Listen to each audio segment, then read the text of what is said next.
திறமையை கொடுக்கிறான். நம்ம எங்காவது போகணும்னா கூகுள் டைப் பண்ணாலே போதும், உடனே போகிற இடத்துக்கு வழி காட்டிவிடும்.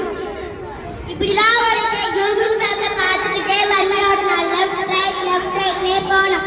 கடைசி பெட்ரோல் தெரிஞ்சு முடிச்சதுல முட்டி கடைசி நேரத்தில் கூகுள் கால வந்துடும்.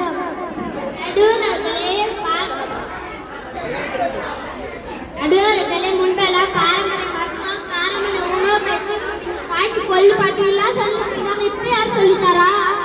யாரு சொல்லித்தாரா? வீட்டுல கூட பாருங்க, அம்மாவுக்கு சமையல் செஞ்சு யாருன்னு கேக்குறாங்க. யார்கிட்ட கேக்குறாங்க? யூடியூப்தான் கேக்குறாங்க. மட்டன் பிரியாணி செய்வது எப்படி, ஆட்டுக்கால் சூப்பு பண்ணுவது எப்படி, யூடியூப்ல தானே கேக்குறாங்க. மட்டன் இல்லாம மட்டன் பிரியாணி செய்தா போட்டா வந்துடுமா? மட்டன் இல்லாம மட்டன் பிரியாணி செய்ய எப்படி முடியும்? அது மட்டுமல்ல, கொரோனா காலங்களில் வெளியே வீட்டுக்குள்ளே படித்தோம். ஆண்ட்ராய்ட் போன் வந்தப்பறம் ஆன்லைனில் சமூக ஊடகம் நன்மை என்று கூறி விடைபெறுகிறேன். நன்றி. கூகுள் அந்த கடமைகளை சொல்லி முடிச்சிட்டாங்க. இனிமே இந்த தலைப்பில் பேச வந்த லாராபியா நடுவர் அவர்களே, இப்பெல்லாம் காலையில இருந்து பல்ல தேய்க்கிறாங்களோ இல்லையோ செல்போனை தேய்க்கிறாங்க. பாவம், அது பூவா இருந்தா வாழ்க்கமுல்ல. முன்னெல்லாம் போன் வந்தா எல்லாரும் வீட்டுக்கு வருவாங்க. ஆனா இப்ப போன் வந்தா எல்லாரும் வீட்டுக்கு வெளியே போறாங்க. அது ஒண்ணும் இல்ல, சிக்னல் ப்ராப்ளமா இருக்கும். சொந்தக்காரங்க நம்மகிட்ட என்ன கேட்பாங்க? நல்லா இருக்கீங்களான்னு கேட்பாங்க. ஆனா ஃபேஸ்புக்ல இருக்கீங்களா, இன்ஸ்டாகிராம்ல இருக்கீங்களான்னு கேட்கறாங்க. நம்ம எங்க இருந்தா உங்களுக்கு என்ன? அந்த மாதிரிதான் ஆயிப்போச்சு. மனுஷனுக்கு மதிப்பே இல்லை. நடுவர்களே, அப்துல் கலாம் ஐயா என்ன சொல்லியிருக்காங்க? அப்துல் கலாம் ஐயா நிறைய சொல்லியிருக்காங்க. அதுல ஒண்ணுதான் கனவு காணுங்கள் என்று சொல்லியிருக்காங்க. கனவு என்பது நீ தூக்கத்தில் காண்பது அல்ல, உன்னை தூங்கிடாமல் செய்வது எதுவோ அதுவே உன் லட்சியம் என்று சொல்லியிருக்காங்க. ஆனா இப்ப தூங்கிடாமல் செய்வது எது? நடுவர் அவர்களே, தலையில பாடுறதுனால ஒண்ணுதான், கையில பாடுறதுனால ஒண்ணுதான். அது எப்படி சொல்றீங்க? நடுவர் அவர்களே, தலையில பாடுறதுனால தூங்க முடியாது, கையில பாடுறதுனால தூங்க முடியாது. எனவே சமூகத்தை தீமையை கூறி நான் விடைபெறுகிறேன். நன்றி. திருமலை கருத்தை அருமையாக சொன்னாங்க. நன்மை என்று தலைப்பை பேச எல்லாரும் பேருவாங்க. நடுவர் அவர்களே, கற்றது கைமண்ணால் அவர் கல்லால் உலகம் சொல்வாங்க. ஆனால் என்று உலகம் கையளவில் செல்போனுக்குள்ளேயே அடைக்கப்பட்டது. நம் அடிப்படை தேவை என்னென்ன? உணவு, உடை, இடம்தானே.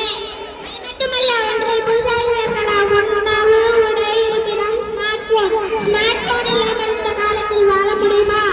அது கொஞ்சம் கஷ்டம்தான். இந்த உலகத்தில் எந்த முறையிலும் என்ன நடந்தாலும் உடனுக்குடன் தெரியும்படி சமூகவுடன் தான். சமூகத்தினால் யாரும் கூட யாரும் தேவை அன்னையர்கள் ஒற்றுமையாக அழைப்பு சமூகத்தினால் அனைவரும் நன்மை என்ற கடமை கூறி விடைபெறுகிறேன். நன்றி.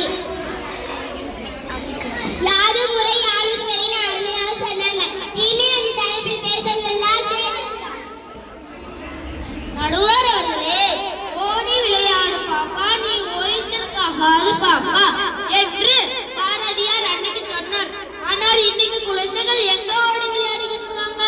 கூண்டுக்குள் அடிக்கப்பட்ட கிளி மாதிரி செல்போனுக்குள்ளே முடங்கிருக்கிறாங்க. இப்பெல்லாம் ஸ்கூல் முடிஞ்ச உடனே ஹோம்வொர்க் செய்தாங்களோ இல்லையோ செல்போன் சுவிட்ச் ஆஃப் ஆகுற வரைக்கும் முடங்கியே இருக்கிறாங்க. Free fire, PUBG, ludo game, எக்கச்சக்கமான விளையாட்டுகள் ஆன்லைன்ல கொட்டி கிடக்குது. குழப்பமா இருக்கு.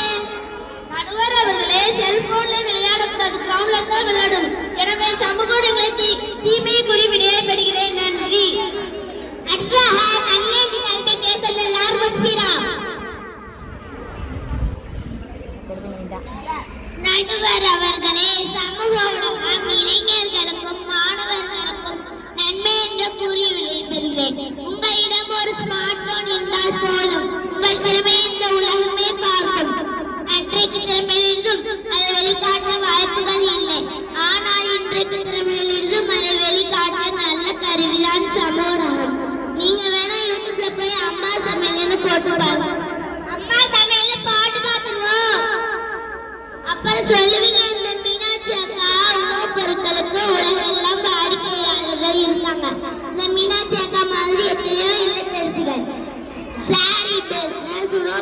பிசினஸ்னு எத்தனையோ பிசினஸ்ல முன்னேறி வர சமூக ஊடகம் பயன்படுகிறது. எனவே சமூக ஊடகம் பெண்களுக்கு மட்டுமல்ல அனைவருக்கும் நன்மை என்று கூறிய விடைபெறுகிறேன். நன்றி. இல்லத்தரசிகள் பற்றி அழகாக சொன்னாங்க. டிவி என்று தலைப்பில் பேசப்பெல்லாம் அதிகமா நடுவர் அவர்களே, சமூக திறமை மட்டுமா வளர்க்கிறது, சில பைத்தியங்களையும் சேர்த்து வளர்க்குது. நீங்க எல்லாம் இன்ஸ்டாகிராம்ல போய் பாருங்க, யூடியூப்ல போய் பாருங்க. நான் என்ன சொல்ல வரேன்னு உங்களுக்கு தெரியும். குழந்தைகளையும் இளைஞர்களையும் நல்ல முறையில் கொண்டு வரணும்னா இந்த சமூகங்களை முற்றிலும் தடை செய்ய வேண்டும். நல்லவர்களே, அது மட்டுமல்ல, ஆன்லைன் மோசடி பற்றி கேள்விப்பட்டிருக்கிறீர்களா? ஆன்லைன் மோசடி, நகை மோசடி, பணம் மோசடி, நிழல் மோசடி கேள்விப்பட்டிருக்காது. ஆன்லைன் மோசடி நம்ம போனுக்கு ஒரு மெசேஜ் வரும். உங்க மொபைல் நம்பர் பரிசுக்கு செலக்ட் ஆச்சுன்னு சொல்லுவாங்க.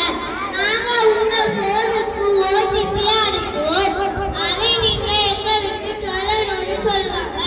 அது மட்டுமல்ல, பேங்க் அக்கவுண்ட் நம்பரையும் ஏடிஎம் பாஸ்வேர்டையும் சொல்லுங்கன்னு சொல்லுவாங்க. பரிசுக்கு ஆசைப்பட்டு சொன்னோம்னா நம்ம அக்கவுண்ட்ல இருக்க மொத்த பணத்தையும் எடுத்துருவாங்க. அப்ப பரிசு கிடைக்காதா? கிடைக்கவே கிடைக்காது. எவ்வளவு பேர் பணத்தை இழந்துட்டு நடுவு நாட்டில் நிற்கிறத பார்க்க முடியுது. எனவே சமூக தீமையை கூறி விடைபெறுகிறேன். நன்றி. தீமை பற்றி அழகாக சொன்னாங்க. கொரோனா காலத்துல மக்கள் எல்லாரும் வீட்டை விட்டு வெளியே போக முடியாம வீட்டுக்குள்ள இருந்தாங்க. மாணவர்கள் வீட்டுல இருந்தாலும் ஆன்லைன் மூலமா கல்வி கற்றாங்க. எப்படி? இந்த சமூகத்தினாலதான் வீட்டுல இருக்கவங்களுக்கு தேவையான உதவி, அவசர தேவைகள் உடனுக்குடனே கிடைத்தது சமூகம். மாணவர்கள் வீட்டுல இருந்தாலும் ஆன்லைன் மூலமாக கல்வி கற்றாங்க. எப்படி? இந்த சமூகத்தினால வீட்டுல இருக்கவங்களுக்கு தேவையான உதவி, அவசர தேவைகள் உடனுக்குடனே கிடைத்த இந்த சமூகம். செல்போனை கண்டுபிடித்தவர் மார்ட்டின் கூப்பர். இவர் ஒரு பேட்டியிலே சொல்லியிருக்காரு, நானே ஒரு நாளைக்கு அதிகபட்சமான 4 மணி நேரம் பார்ப்பேன். இந்த நாள்தோறும் பார்த்துட்டேன்னு கஷ்டப்பட்டு சொல்லியிருக்காரு.